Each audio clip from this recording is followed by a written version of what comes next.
Welcome beyond the Reiki Gateway. I'm your host, Andrea Kennedy. Like countless others, Reiki found me when I wasn't even looking, and then it ignited a whole new world of questions.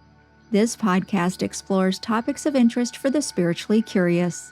Join me for discussions and special guests on subjects such as past lives, crystal healing, spiritual awakening, ascension, energy healing, and more, all to assist and inspire you along your unique soul's journey.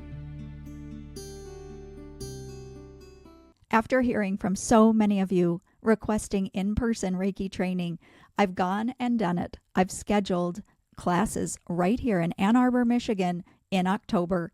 Join me for a Reiki 1 and 2 class or a Reiki Master class. Plus, I've also scheduled a very special event you won't want to miss. Find out all the details and register at mainstreamreiki.com. Seats are limited, so I invite you to check it out quickly. Thanks so much for listening and being a fan of the show here. I can't wait to see you this October. Welcome to Beyond the Reiki Gateway. I'm your host, Andrea, and today's guest is Dr. Natalie Dyer. She's a research scientist, author, and Reiki Master who bridges science and spirituality in remarkable ways. She's investigated integrative medicine at Harvard and now leads research on Reiki, universal love, empathy, and even psychedelic-assisted therapy. As president of the Center for Reiki Research, Natalie educates practitioners and clinicians around the world while publishing groundbreaking studies on how energy healing affects the body and mind. She also weaves Reiki with North American, European, and Tibetan shamanic practices to offer sessions to people worldwide. Welcome, Natalie. I'm really thrilled to have you here. I've seen your name in so many places over so many years, and I've always been curious about you and your work. It's so varied, and I'm going to say impressive, at the risk of embarrassing you, but I honestly do believe that. And welcome to the show. Thank you so much, Andrea. I'm thrilled to be here, and the same. I'm so grateful for your work and making Reiki mainstream. And I see you all the time popping up, and I'm so glad that you'll be joining us for our yearly conference this year. So That's true. That's true. You all invited me to offer an opening meditation at the international conference this year. It's October 4th and 5th. So yeah, I'm getting ready for that. I'm excited about it because can you tell us about the Center for Reiki Research? I mean, you're president there. How long have you been president? How old is this organization, and what's important to know about it? yeah, absolutely. So it was founded by William Lee Rand. For those of you who are familiar, he's been quite a pioneer in popularizing Reiki and teaching Reiki as well. And it started with actually Reiki in hospitals. So before I joined the organization, William was interested in how many hospitals are offering Reiki. And so they created a list of all the hospitals that they knew of that had Reiki programs. And from that came this need for research within the hospitals or, in general in Reiki. And it sort of evolved into the Center for Reiki Research from there. And then I joined in 2013, I believe it was. They sent out an email looking for someone to help with a large-scale study looking at pre and post outcomes for people receiving Reiki across the United States. I jumped on that opportunity because I was doing my postdoc at Harvard at the time and really just opening up my whole world of research. And I thought this would be a great side project. So I joined and conducted and wrote up that study. It was published, I believe, in 2019. So it was me, Anne Baldwin, and William Rand. And in 2016, so while we were still running that study, I think it was 2016, we became a nonprofit. So we got nonprofit status so we could then get some donations and broaden our reach and our influence. So it was a couple years ago or a few years ago now, 3 years ago, that we decided we need to create a conference. So there's all this Reiki research happening, but there's no one really disseminating it anywhere. So I've been to a lot of integrative medicine conferences, yoga conferences, and I thought we need a Reiki conference where we can get everyone together to share what they're up to, educate clinicians, Reiki practitioners, and other researchers. And nothing like that existed at the time. So we have Reiki research sort of happening in isolation. So a study over here, a study over there, and no one was really communicating. And that's really important in research, especially when we're trying to transform a field, create a new field and transform medicine. We really need to combine our strengths and collaborate more and come together and share and disseminate what we're doing. So that was the idea there. And so now this is our third annual conference and we're thrilled, and it's just growing, and it's really amazing to have everyone. It's a virtual conference, but to have everyone over the same metaphorical roof together, gathering, that have the same passion and drive. So it's a beautiful thing, and we're so we do the conference. We also critically evaluate every Reiki study that's published, and we have a list of studies on our website for our members. We have different membership programs available. And we also do quarterly webinars, so Reiki Research webinars, where we have someone present either a Reiki program. Sometimes it's a Reiki program that they created in a hospital, and sometimes it's a Reiki, more of a clinical research study. But just to keep everyone up to breath on what's going on in Reiki research in the Reiki world. So it's a great organization. Everyone's really lovely, and we're all working toward the same as you, making Reiki mainstream and getting it out there, because it is, as you know, an incredible practice that has huge potential in all areas of medicine, beyond medicine. Well, we tend to focus on hospitals and healthcare, but of course Reiki, could be a part of education, and children really benefit from Reiki, and the applications are huge. So. Oh, I agree. I mean, that's one of the reasons I love Reiki. It's that universal ability to help people. It doesn't matter what age, background, belief. I will say, I think for a lot of practitioners, and I think this was true for me for a long time, that idea of having a hospital have Reiki offered under their roof, that's kind of like the thing, right? Don't you think a lot of people just, if we could just have that at every hospital, woo, that would literally change everything.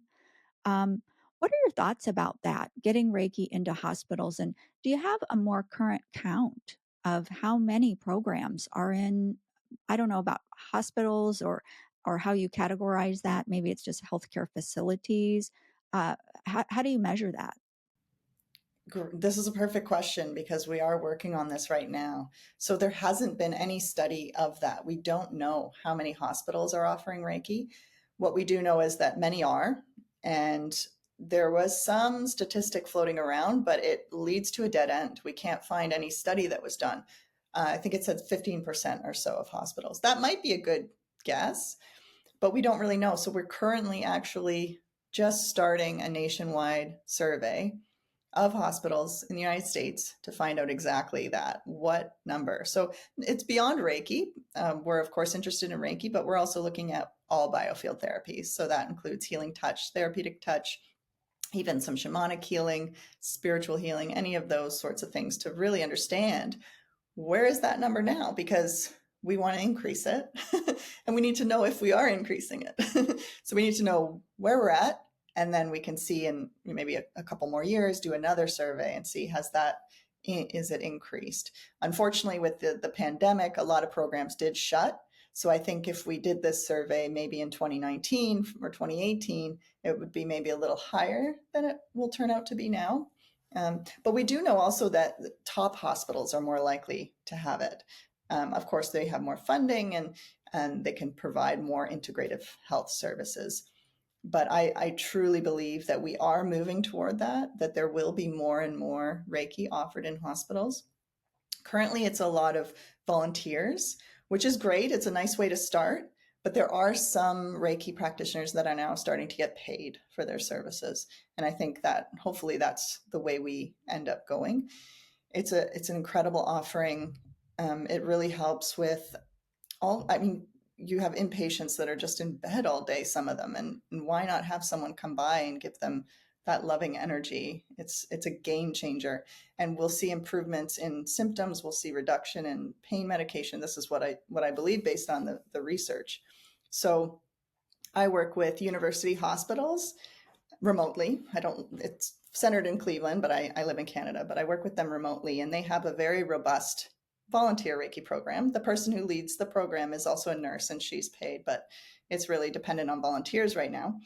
But they give Reiki to oncology patients when they come in for infusions. It's a perfect time. They're sitting there getting their medication, and they're just totally available to receive Reiki. So they come in and ask them if they want some Reiki. They'll give maybe 20, 30 minutes.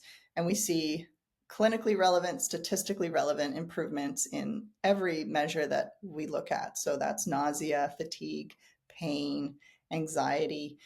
These are really common to, well, cancer patients, and also from the chemo itself. So we're trying to mitigate those symptoms that are very, very persistent.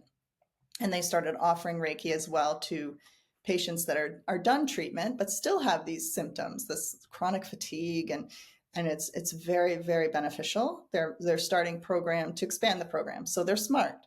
They see the data, they see that it's working. Okay, we need more of this. We need to spread this. So they're going to be, I believe, adding it to the delivery room for mom and baby, the NICU for little like preterm babies and babies that need extra care, which it's incredible.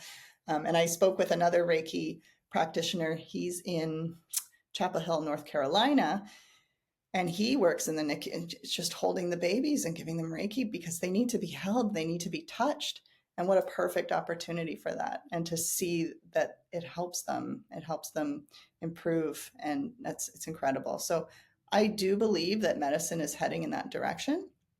There are still, of course, there's this materialist paradigm in medicine that's pretty persistent, but it is shifting. So I think Reiki in hospitals, my dream would be that every hospital has a Reiki program, not just one person, because there's too many patients. We need we need a lot of Reiki people. So yeah, and we do see shifts. So as things like acupuncture are offered more, or even massage, music therapy, these more integrative, holistic approaches, it opens the door to Reiki. So kind of on the tail end of those, Reiki's coming in as less controversial, less woo-woo, more, oh, it's actually beneficial. It actually helps. So why wouldn't you offer it? Oh, absolutely. And, there's no downside. There are no side effects or contraindications. What hospital is that you mentioned in the Cleveland area? So Seidman Cancer Center, it's called at Cleveland Medical Center. So it's the Seidman at Cleveland Medical Center. Ah, yeah, that's wonderful to know. I can just hear the keyboards now of people going and looking to see what they're offering. Helping babies in the NICU, I have had so many students ask about that. They say, I want to do that. I want to hold the babies and offer them Reiki. And I think as more people learn Reiki, the opportunity for Reiki to get into these facilities is just escalating because we are compassionate people. We want to help. We want to share this with others. And it is amazing to me how many of at least my students, I don't know, maybe you can talk about, your students as well and what you've seen, but so many of them already have a connection to healthcare. They're already in healthcare. So many nurses, X-ray technicians, administrators, even I've had. It's very interesting, and so I think that as we continue to grow in our numbers, it only makes sense that the gateway into these facilities will just become easier and easier for us to cross into. Um, I wanted to also just sort of highlight something else that you mentioned, and that's volunteer and paid positions. Because, yes, volunteering is wonderful for everyone, but that paid position, wow, that's another milestone, isn't it? It is, yes. And I think, you do just, it's an energy exchange, right? It's just like when someone comes for a session, there's an exchange of some kind, whether it's money or some bartering or something like that. I think I think it helps. It helps. Well, it helps with retention. A lot of the volunteers, there's high turnover because maybe they get some other full-time job and they can't put in as many hours. But it's also respect for the profession and for the practice as well. So, and I think, yeah, we're going to see that more and more and more. We're currently heavily dependent on volunteers, but there are many people, nurses, of course, that do Reiki in healthcare that are very, very strongly feel that the Reiki practitioners in hospitals deserve payment like all the other staff. I will say that some hospitals are more strict than others in who they allow interacting with patients. So some programs like the one at University Hospitals in Cleveland, they train Reiki practitioners as well. So they train nurses, they train community members, and then they teach them well beyond just the Reiki training. They teach them how to be, that bedside manner in a hospital system, how to get around the equipment, how to approach different types of patients, because oftentimes they have a lot going on and you can't do a normal session. So how to make those adaptations and to know a little bit about the medical side as well can be helpful too. So if people are interested in pursuing that, there's additional training that they could get as well. And I know there's the medical Reiki training. I haven't received that, but from Raven Keys, her approach is also very, very much geared toward that, practicing Reiki in that healthcare environment. So something to consider. Like the UK is very strict from who can practice Reiki. You have to have courses in anatomy and physiology if you want to even deal with a patient. So um, America's not as strict, but I still think that's helpful to have that extra training. And a lot of them are nurses that are naturally already sending some kind. They feel like they're already channeling some kind of energy, and they want to understand it and work with it more intentionally. So yes, I get a lot of healthcare workers. I get a lot of psychotherapists as well that want to use it in their psychotherapy practice, and I think that's a really great addition. Yeah, I agree. I've seen that myself. I've seen that myself. Counselors, social workers, psychotherapists. Yeah. And it is this, I think, era of integration. Even in your work and the sessions that you offer, it sounds like that you're integrating different modalities and perspectives. And so that is something interesting also. This notion of you can't just take a Reiki class and they just unlock the hospital doors and you get free range. Of course, it would make sense that perhaps there's additional training. When I lived outside Buffalo, New York, I volunteered. There was a cancer program, and a woman was starting it. And she already had a connection with the hospital. It was Roswell Park Cancer Institute. And she had a footing, she had her training in healing touch therapy. And so technically it was a healing touch program, but we were all Reiki people who signed up. But, it was designed to have that extra training. It I totally understand why a facility would want a streamlined approach Mhm. to how they're engaging with their patients. It just makes sense. So I welcome that. I just think that that's a professional, respectful way to handle a program and have all people, all stakeholders really valued and consistent, I think, for everyone. But um, I also would say, I took Raven Key's class with her Mhm. before she passed away. It was actually in person here in Michigan. She came over, and it was quite interesting in the fact that her training at that time was about being in the operating room, and Mm, that's a whole nother level right. of Reiki in a hospital. And it was fascinating to hear her stories about doing just that and her work and research also. So, in my background, I've given Reiki in hospitals, but I just want to put this out there because it's a different approach. I was not in a hospital giving Reiki to people under my clients were having surgery and that kind of thing. So in pre-op and post-op, I didn't really have an interest to go into the operating room, but I just wanted to put this out there for everybody who has wanted to get into a hospital, because we may be served by looking at non-traditional ways. And so how I was offering Reiki in a hospital was through my client. The clients would come and we developed a relationship, and they would end up having a procedure or surgery. And they would ask me, "Can you come to the hospital and give me Reiki?" And that was awesome because I would tell them, as long as it's fine with your doctor, you need to get clearance, and that kind of thing, I'm there. And that's how we did it. And it was incredible. And so we totally took a side door to get Reiki into that hospital. There was 3 separate hospitals that I did this at, but it was all client led. And isn't that kind of a unique and special way that we might pursue getting Reiki into hospitals? Yes, I love that. And it's so true. And I think that's how a lot of Reiki is coming into hospitals, not necessarily someone asking their Reiki therapist to come, but being in the hospital and asking, do you have Reiki?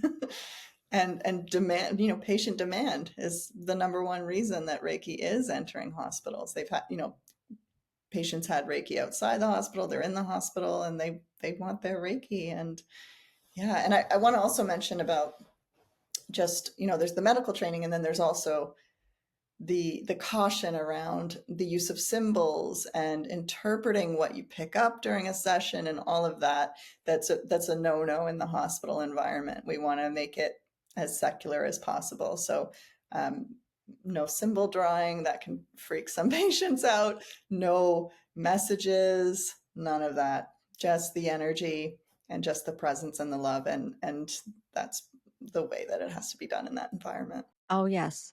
I couldn't emphasize that more. Yeah. I had previous experience working in hospitals before, so I knew that kind of approach, very mainstream, very mainstream. And I think in that environment, it, at least for me, such a priority to put myself, my mainstream self, in the shoes of not only the patient in that environment, but everyone around me, everyone I came into contact with. And so there's a lot to think about there, I think. And also, we're representing Reiki. So eh, that's a big deal. So anytime we go into facilities or places other than our treatment room, I think that's important to think about and remember that we are representing Reiki. Um, I also wanted to ask you about people who want to maybe volunteer Reiki. Do you think that it is advisable that people can just contact their local hospital and just ask, do you have a Reiki, or do you have a volunteer program perhaps?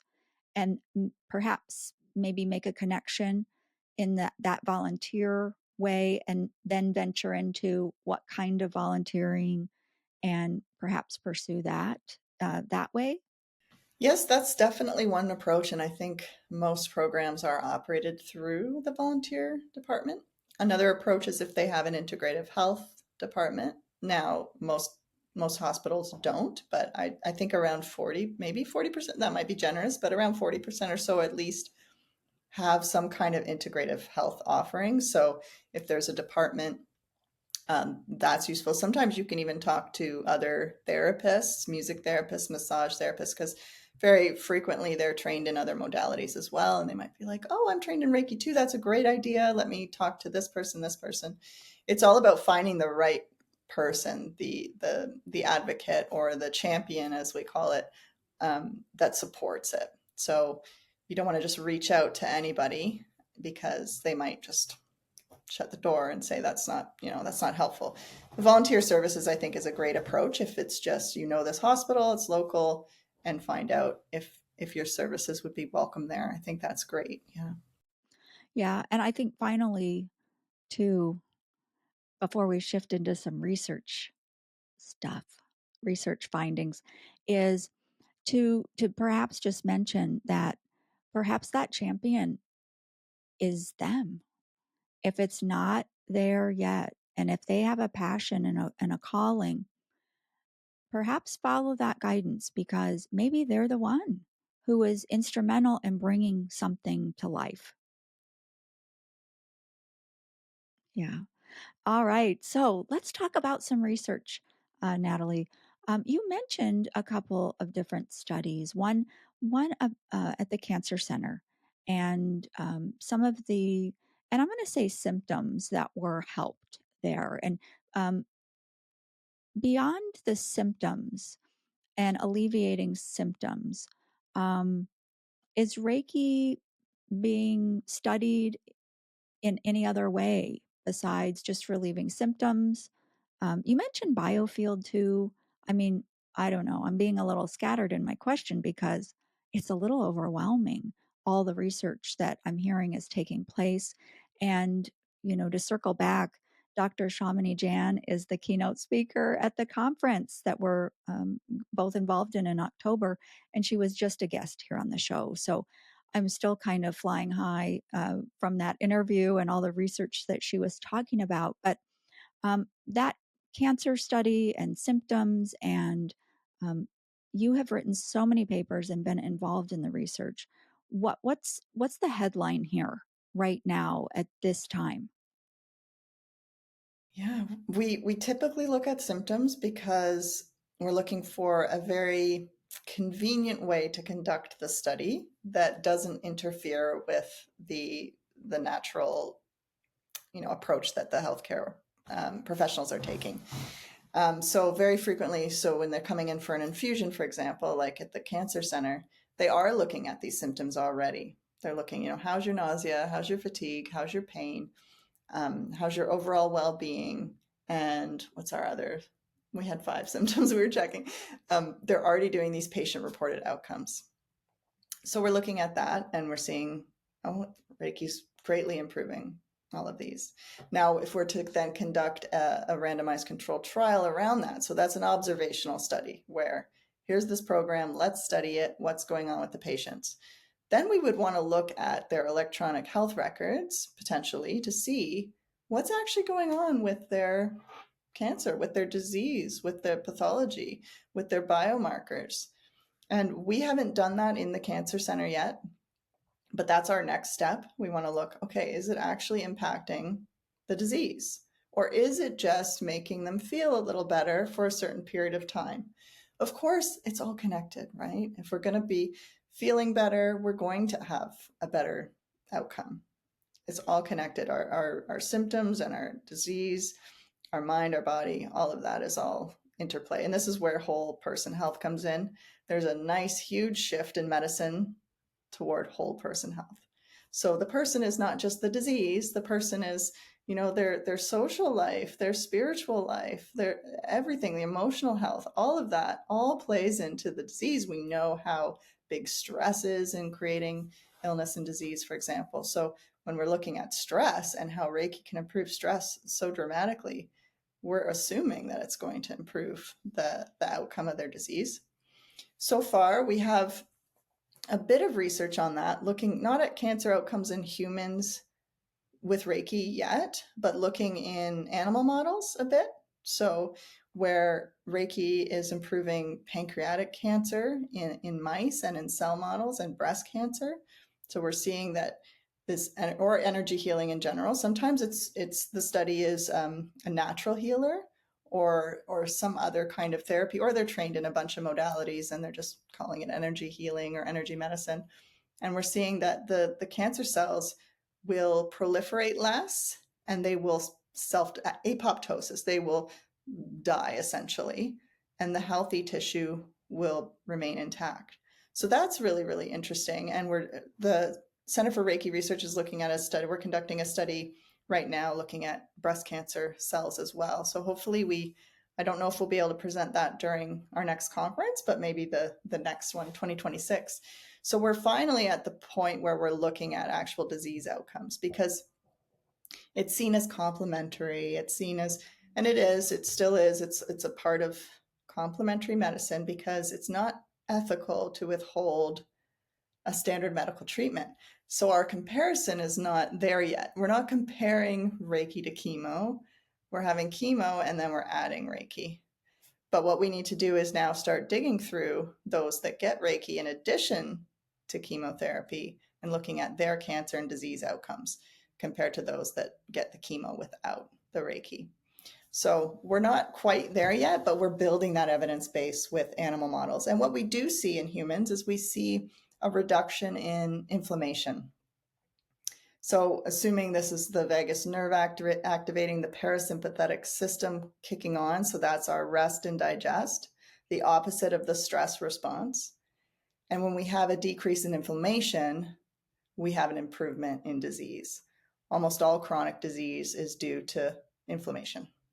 So if we know based on these biomarkers of blood pressure, heart rate, certain CRP, these kinds of outcomes that are benefited by Reiki, we should see improvement in disease outcomes as well. So I think we're getting there, and it always comes down to needing more funding and needing bigger studies with larger sample size, greater controls, and we're getting there. Yes, that has always been the challenge. It seems like anytime I've put out different Reiki research, because that's one of the reasons that I first started my Facebook page was to, spread the word about Reiki. So any study that ever came out, I was like, yay. And I would share the conclusion or whatever it was. And I was always so excited to do that because the studies were just so few and far between, back then. But even still, people will say, oh, it wasn't big enough. It wasn't this, it wasn't that. And it is so frustrating for those of us who know the power that Reiki has to hear the naysayers about that. We're doing the best we can, as far as these studies and that kind of thing. You made a interesting um, observation, I guess, and that was that the person obviously has a lot going on. There's so many different factors, that holistic view. And, it made me think of that book, Radical Remission. I don't know if you're familiar with it, but Radical Remission. And it was a whole book. And the woman, the author, I'm sorry, I don't have her name at the front of my mind, but she wrote this book and she looked at patients that had this miraculous remission with their diagnosis and evaluated different areas of their lives, and spirituality was one, and relationships, and all of these different factors. I have to imagine that through the lens of your research and how you're looking to take research forward, that's got to be incredibly difficult to try to isolate the impact of Reiki when somebody can change the way they eat or how their relationships are. So, I mean, so many choices a person can make. Do you think it's possible that in the research we can really get that specific and get some conclusions? That's a really great question. And even the Reiki itself is not, it's not like a pill. There's so much going on. There's the therapeutic relationship. There's the touch itself. If it's hands-on, which we know touch itself is impactful, energy or not. It's the way that the Reiki person is. It's the love. It's the compassion. How do we tease all this apart? And we're writing a paper right now about sham Reiki and placebo Reiki. And what does that look like? What should that really be? And what are we trying to control for? Because love is a big part of Reiki. Are we trying to remove love from the right? So it's very complicated, and that's the way it is with these holistic therapies. So it's hard to isolate, and I think that's where a lot of the more animal models can be. I'm not for. I did animal research for my doctorate, and as long as it's done in maybe in veterinary medicine or something, where you're not hurting the animal. So some studies with energy medicine and animal models, I tend to disagree with ethically, because they're giving animals cancer, for example, or they're putting them under pain and then giving them Reiki. And to me, that's antithetical to Reiki. So I have a little bit of an issue with that. But given all of that, despite all of that, the pragmatic nature of some research, so in the healthcare setting, so the NCCIH, which is the National Center for Complementary and Integrative Health, really advocates for what they call pragmatic research, real world research, because maybe it can't be isolated and separated and reduced. Maybe we do need to look at it in a more holistic way, because it is a holistic therapy. So is it improving their pain? Absolutely. It's improving their pain just as much as an opioid. Well, that alone, and whether it's placebo or, it's a mix of all of these different things, that doesn't matter. What matters is that it is improving the pain just as much as an opioid, without all of the side effects that we know that opioids have. And so that's kind of been a lot of the ticket for a lot of holistic therapies, is trying to combat, I guess, this opioid crisis and look for these non-pharmacological approaches that are just as beneficial, if not more, because you take an opioid, yeah, your pain's better. Okay, let's forget about all the side effects. But you take Reiki, you're going to have a transformation well beyond your pain relief. It can change your whole outlook on life, your whole approach, your whole spiritual, that whole person approach is going to shift. Where, your social relationships, the way you interact with the world, the way you see the world, everything. So the benefits are far beyond, the 2.5 improvement in pain. So I do believe that we're getting there, and we'll try and do our isolated research with, cell cultures and all of that, because that helps. And some people need to see that. They need it to be as controlled as possible. But the clinicians that are there with the patients and they see the benefit, that's more impactful.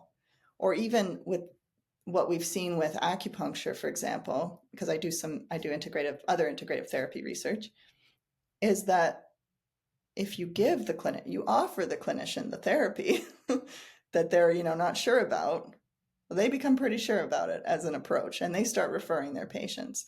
So we did a study with acupuncture where we gave clinicians acupuncture, and then lo and behold, they started referring their patients for acupuncture. So I would imagine if we did something similar with Reiki, that we would see the same. And it is something that you need to experience, I believe, because it is so profound and so individualized as well. And that's integrative healthcare, is really about each patient is a unique individual, and it's not a one size fits all. And maybe some people, Reiki isn't the approach, and there's another therapy that would be better for them, maybe music therapy, but about having that offering.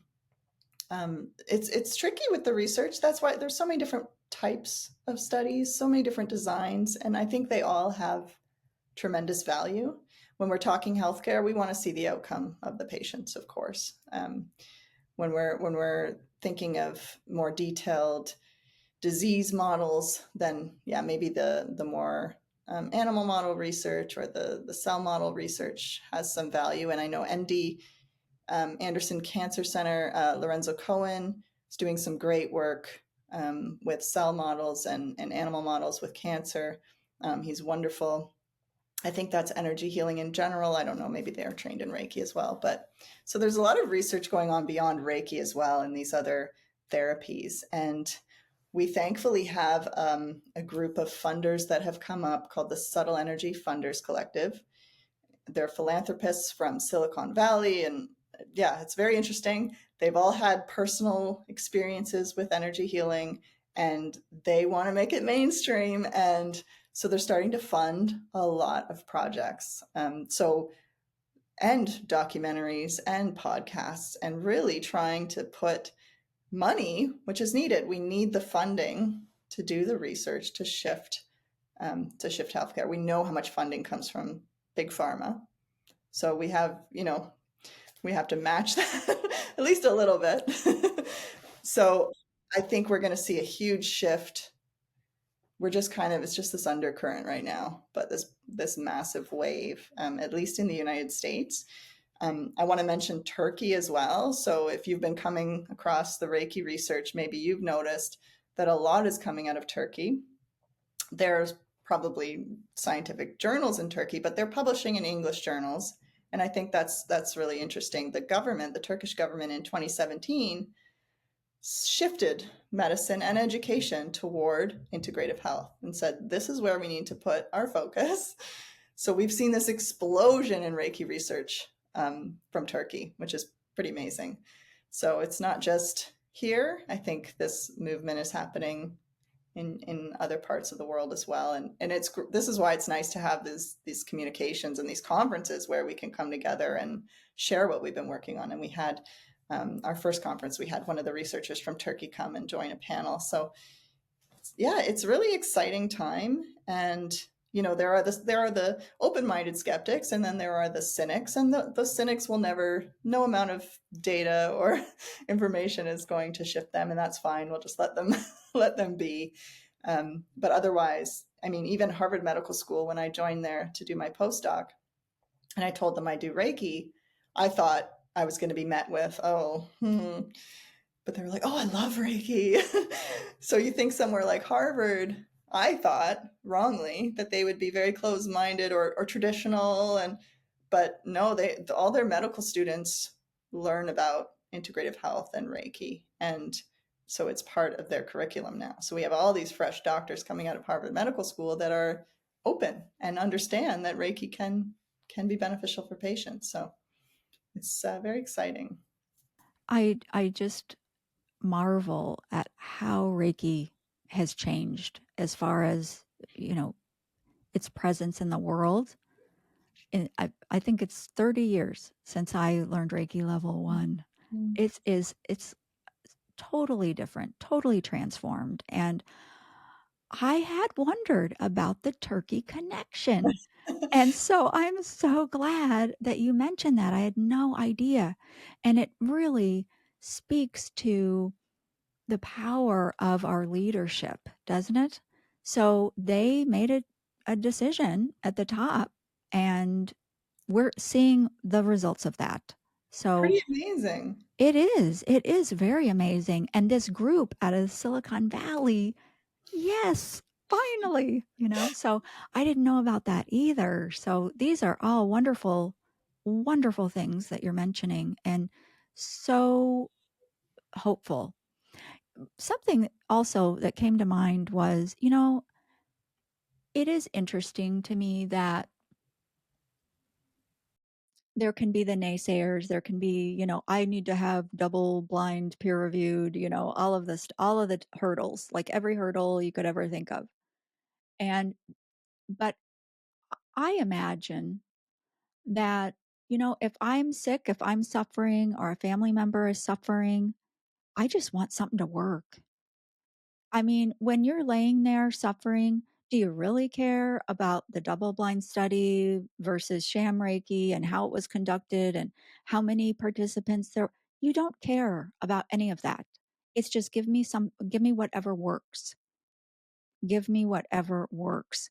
And that's why when you were talking about the holistic approach, and you don't know if you can ever isolate all that, and is it placebo and all of that, I tend to think placebo's great, because who cares, that shows us the power of our mind, the power of our energy, and that we're more mysterious than um, medical establishments might have us believe.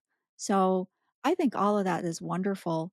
We've been talking a lot about the physical body and symptoms and things like that. But what have you seen as far as Reiki's role in mental health care? And do you have any studies that you can talk about in that field? Well, absolutely. I mean, we when we look at these patient-reported outcomes very frequently, it's anxiety, depression, overall well-being, which very much includes mental health aspects. So just speaking to the research I've done, almost always we've included anxiety, and that's one of the top symptoms that's improved by Reiki. And anxiety and pain also when you're more anxious, you have more lower pain tolerance, and everything is all interacting all the time.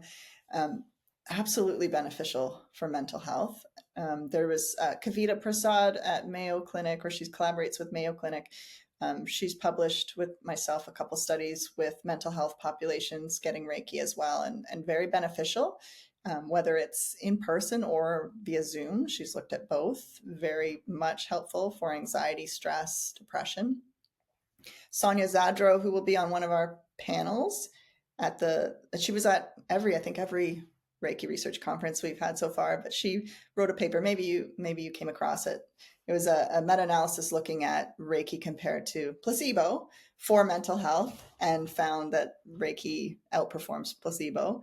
So we know it's not just placebo for mental health care. And it needs to be, this is why I like when psychotherapists come too, and yes, what an important practice to bring into mental health care.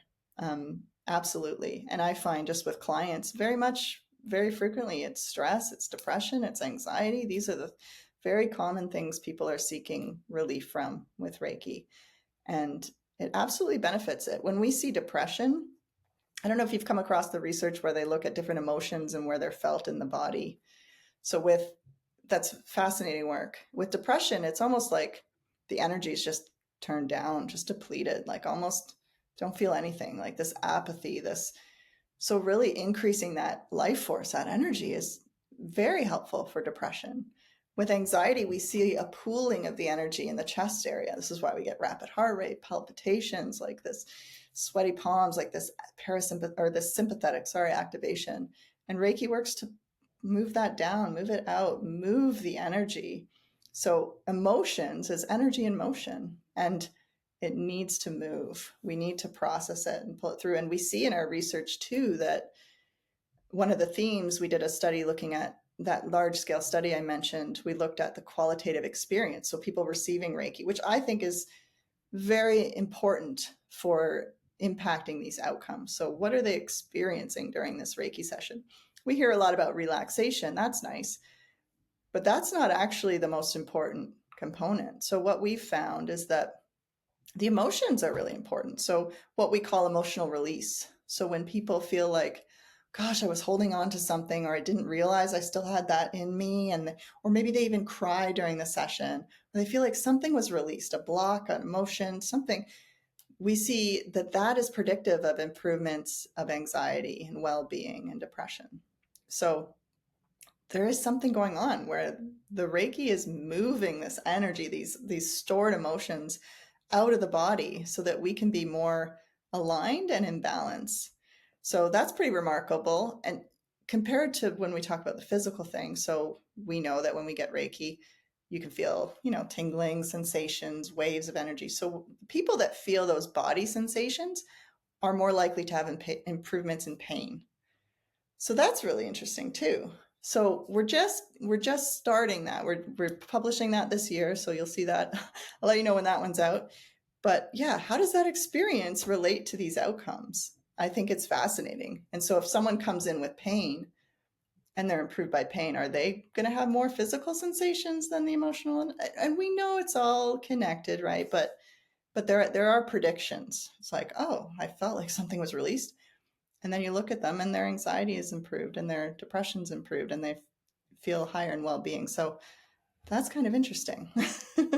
It certainly is. And again, it goes back to the truth that we're all connected, right? As far, I mean, internally, right? I mean, yes, we're all connected too, but our physical is directly um, connected to that mental, like what you said about if you're anxious, you experience more pain, things like that. So yeah, it just is so complex, isn't it? So It complex. is. Yes, there's so many. We like to reduce, at least in the more materialist science, reduce, separate, find these little compartmentalized things, but these therapies don't work that way. Right, right. No, no, they don't.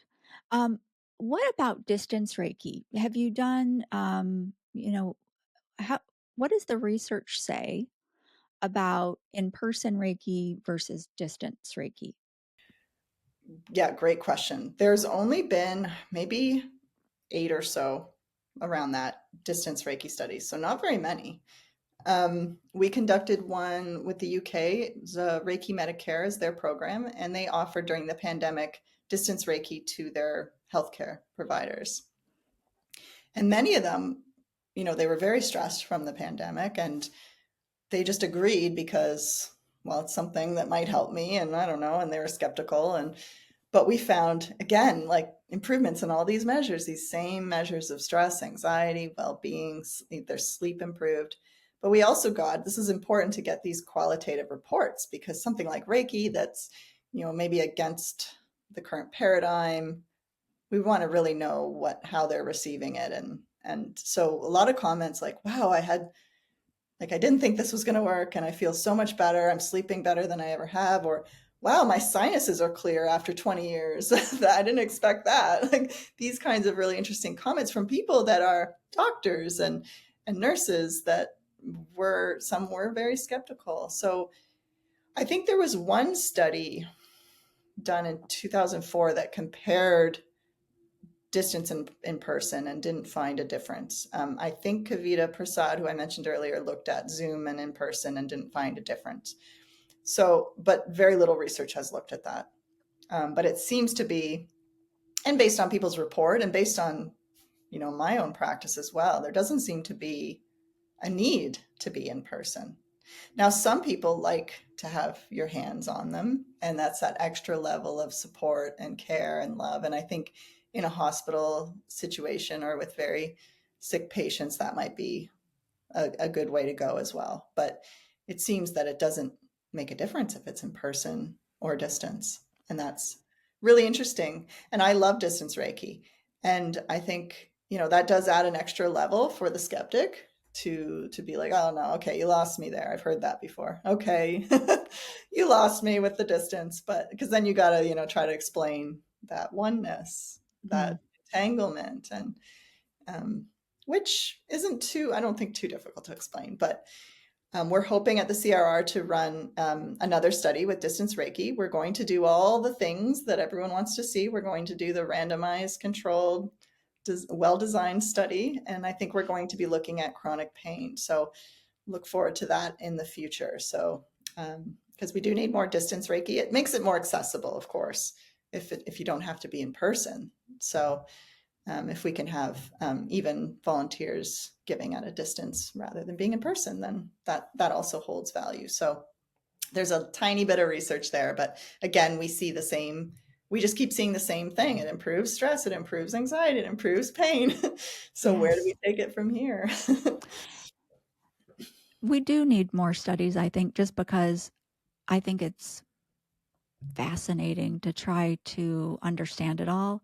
I don't need proof myself. I just am so curious about it all. But so, in all fairness, Natalie, are there people in these studies, though, like the one with the NHS over there, that you had mentioned they're healthcare workers? A lot of them were skeptical. Didn't some of them say, I felt nothing? Absolutely. I'm so glad you said that. Yes. This is why we have more than one participant in a study. So yes, and there were at least one person, I remember their report saying, I didn't feel anything. But then they said something like, well, maybe this, but I don't know. I can't tell if it was the Reiki or, yeah. So yeah, it's individualized care, right? Some people might not even notice. Some people are more mindful than others, and they know, oh, I had this idea that came to me, and you know, right. And they might not make the connection with the Reiki. So yeah, so we don't really know. But yes, there are participants that do not, we call them non-responders. They don't show improvements. Absolutely.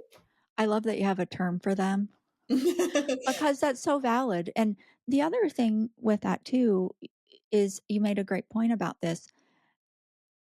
The results of Reiki, even though you're looking, anxiety, pain, that whole list that you've referred to, there are so many other benefits that they may not ever connect with Reiki.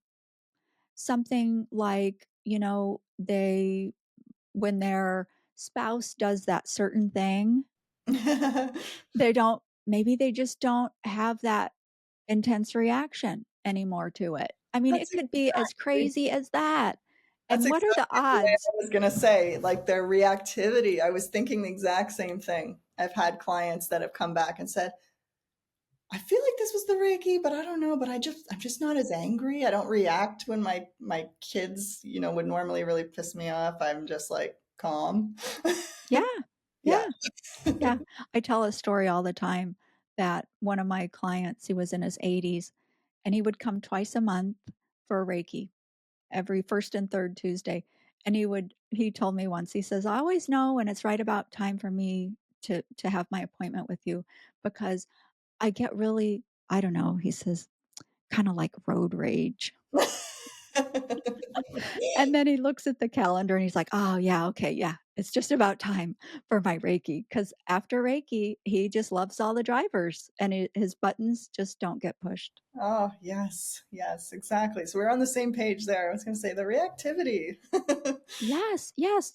Yeah, well, and even still, I would imagine, what's the timing of getting their feedback? Because right after a Reiki session, you may not even be able to grasp what how you've been helped. So in the studies, is it immediate report? Is there, a time frame? Yeah, so usually it's been so the one that I was mentioning where we're looking at what they're experiencing during the session and outcomes, that's immediate. That's one session. So imagine if you had actually more sessions over time. The distance Reiki one, they had 4 sessions. So that was at the end of 4 treatments. They gave a report. But again, right after, we didn't follow them a week later, a month later. So this is another thing that's missing in the Reiki literature is that follow-up. We're just not following up long enough to know that longer term transformation. And we know that Reiki is very transformative over the long term. I think it changes people's lives. So that's needed. More research on that as well. With increased funding coming, um, where is this going as far as people who know Reiki, believe in Reiki, trust Reiki? Can they be involved in some of these studies? What can they do from where they are to help this research move forward? Yeah, I mean, we often when we do a study, we recruit Reiki masters or Reiki practitioners. So we would do that every so often through the Center for Reiki Research. We'll send out a in our newsletter recruiting Reiki practitioners. So there was one recently. Forgive me, I forget what the study was, but we sent one looking for Reiki practitioners. We wanted volunteers to help with our hospital survey, and so we got 12 volunteers to help us with that. Again, volunteer, but um, and then if there's a population that we're looking for, if we're looking, usually sometimes we want participants that are naive to Reiki, so they don't have these high expectations already. But sometimes you'll see us recruiting for participants as well. But often people would love to help as Reiki practitioners. So you can join the Center for Reiki Research mailing list. And also on our Facebook page, we'll post when we're recruiting for studies. So for this distance Reiki for chronic pain study, we will be recruiting Reiki practitioners, probably Reiki masters to help with that study as well. So you can stay tuned if you'd like to help. Oh, that's phenomenal. Yes. And so for them to find out more about the Center for Reiki Research, yes, please, how do they do that? Can you tell us? Yeah, sure. So Center for Reiki Research.com or .org. And we also have ReikiResearch.org to make it a little shorter. And you go on there and there's information about our conference. You can register for the conference, our webinars. We have a membership program. So we have basic membership, that's free, associate and professional membership with different perks like access to our webinars. And membership also comes with the list of all the research studies that we've evaluated. So we like to look at the quality and summarize them to help people understand what's going on. And yeah, so Center for ReikiResearch.com or ReikiResearch.org. And it's a nonprofit. And so any funds that they contribute toward membership or anything there on the site, that's tax deductible here in the US? Absolutely. Yes. Yep. It's a That's five. it's a wonderful way to support the research because it all does take money, and it takes money to run the website and everything else, I'm sure. So that is something everyone can do. And Natalie, how can they learn more about you and all the different things that you're doing? Because we didn't even talk about other things, but you have books and yeah, you offer sessions, and I don't know how you find time to do it all. So how can they learn more about you? Me neither, but but I love it so much. You can go to my website. That's probably the best way. It's drnataliedyer.com. And you can find me on Instagram as well at Dr. Natalie Dyer, and Facebook, I'm on there a bit as well.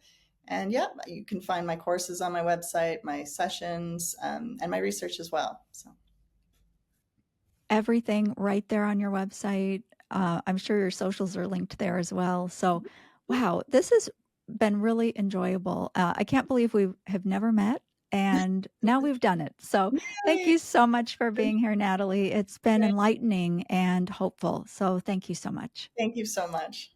My pleasure. Thank you for listening. And you can check the show notes or visit the website beyondthereikigateway.com to find out more about the podcast and connect with me. Please keep in mind that views and opinions expressed in the show don't necessarily reflect those of the podcast or anyone affiliated with its production or advertising. This program is presented for your entertainment only, and all information provided is to be utilized at the listener's own discretion. I, along with the BTRG team, hope you enjoy the show as much as we enjoy making it for you. Wishing you highest blessings until we meet again beyond the Reiki Gateway.